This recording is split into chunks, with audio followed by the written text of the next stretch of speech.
حضرت عمر رضی اللہ تعالی عنہ کا قصہ۔ سبحان اللہ والحمد للہ۔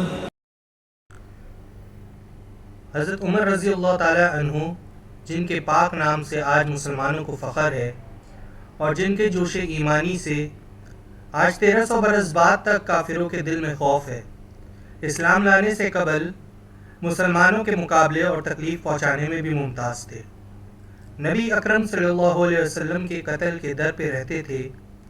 ایک روز کفار نے مشورہ کی کمیٹی قائم کی کہ کوئی ہے جو محمد صلی اللہ علیہ وسلم کو قتل کر دے۔ عمر رضی اللہ تعالی عنہ نے کہا کہ میں کروں گا۔ لوگوں نے کہا کہ بے شک تم ہی کر سکتے ہو۔ عمر رضی اللہ تعالی عنہ تلوار لٹکائے ہوئے اٹھے اور چل دیے۔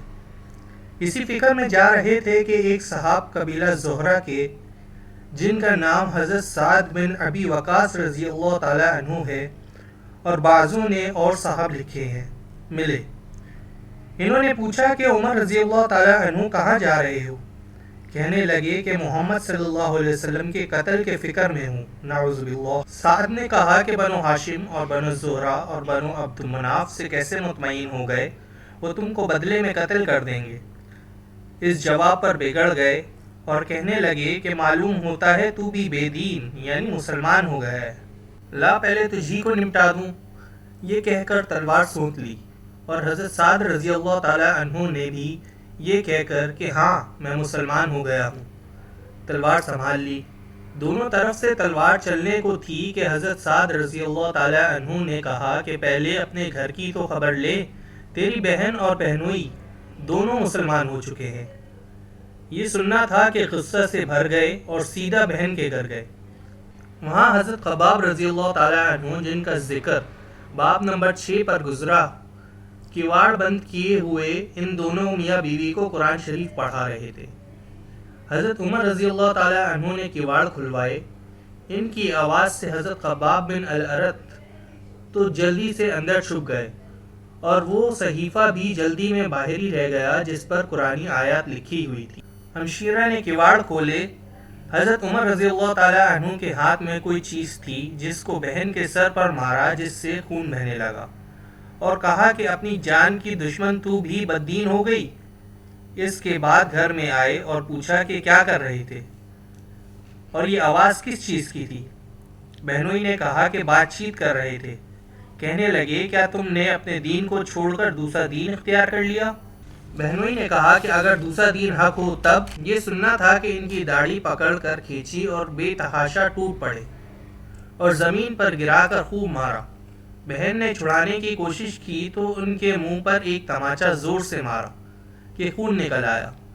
وہ بھی آخر حضرت عمر رضی اللہ تعالی عنہ ہی کی بہن تھی۔ کہنے لگی کہ عمر رضی اللہ تعالی عنہ، ہم کو اس وجہ سے مارا جاتا ہے کہ ہم مسلمان ہو گئے۔ بے شک ہم مسلمان ہو گئے ہیں، جو تجھ سے ہو سکے کر لے۔ اس کے بعد حضرت عمر رضی اللہ تعالی عنہ کی نگاہ اس صحیفہ پر پڑی جو جلدی میں باہر ہی رہ گیا تھا، اور غصہ کا جوش بھی اس مار پیٹ سے کم ہو گیا تھا، اور بہن کے اس طرح خون میں بھر جانے سے شرم سی بھی آ رہی تھی۔ کہنے لگے کہ اچھا مجھے دکھلاؤ یہ کیا ہے؟ بہن نے کہا کہ تو ناپاک ہے اور اس کو ناپاک ہاتھ نہیں لگا سکتے۔ ہر چند اصرار کیا مگر وہ بے وضو اور غسل کے دینے کو تیار نہ ہوئی۔ حضرت عمر رضی اللہ تعالی عنہ نے غسل کیا اور اس کو لے کر پڑھا۔ اس میں سورہ طٰہٰ لکھی ہوئی تھی، اس کو پڑھنا شروع کیا۔ ابھی پڑھا ہی تھا کہ حالت ہی بدل گئی۔ کہنے لگے کہ اچھا مجھے بھی محمد صلی اللہ علیہ وسلم کی خدمت میں لے چلو۔ یہ الفاظ سن کر حضرت خباب رضی اللہ تعالی عنہ اندر سے نکلے اور کہا کہ اے عمر رضی اللہ تعالی عنہ، تمہیں خوشخبری دیتا ہوں کہ کل شب پنجمنا میں حضور اقدس صلی اللہ علیہ وسلم نے دعا مانگی تھی کہ یا اللہ، عمر رضی اللہ تعالی عنہ اور ابو جہل میں جو تجھے زیادہ پسند ہو اس سے اسلام کو قوت عطا فرما۔ یہ دونوں قوت میں مشہور تھے۔ معلوم ہوتا ہے کہ حضور اقدس صلی اللہ علیہ وسلم کی دعا تمہارے حق میں قبول ہو گئی۔ اس کے بعد حضور صلی اللہ علیہ وسلم کی خدمت میں حاضر ہوئے اور جمعہ کی صبح کو مسلمان ہوئے۔ ان کا مسلمان ہونا تھا کہ کفار کے حوصلے پست ہونا شروع ہو گئے، مگر پھر بھی یہ نہایت مختصر جماعت تھی، اور وہ سارا مکہ بلکہ سارا عرب۔ اس لیے اور بھی جوش پیدا ہوا اور جلسہ کر کے مشورہ کر کے ان حضرات کو ناپید کرنے کی کوشش ہوتی تھی اور طرح طرح کی تدبیریں کی جاتی تھیں۔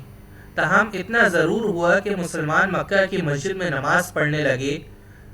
حضرت عبداللہ بن مسعود رضی اللہ تعالیٰ عنہ فرماتے ہیں کہ عمر رضی اللہ تعالیٰ عنہ کا اسلام لانا مسلمانوں کی فتح تھی، اور ان کی ہجرت مسلمانوں کی مدد تھی، اور ان کی خلافت رحمت تھی۔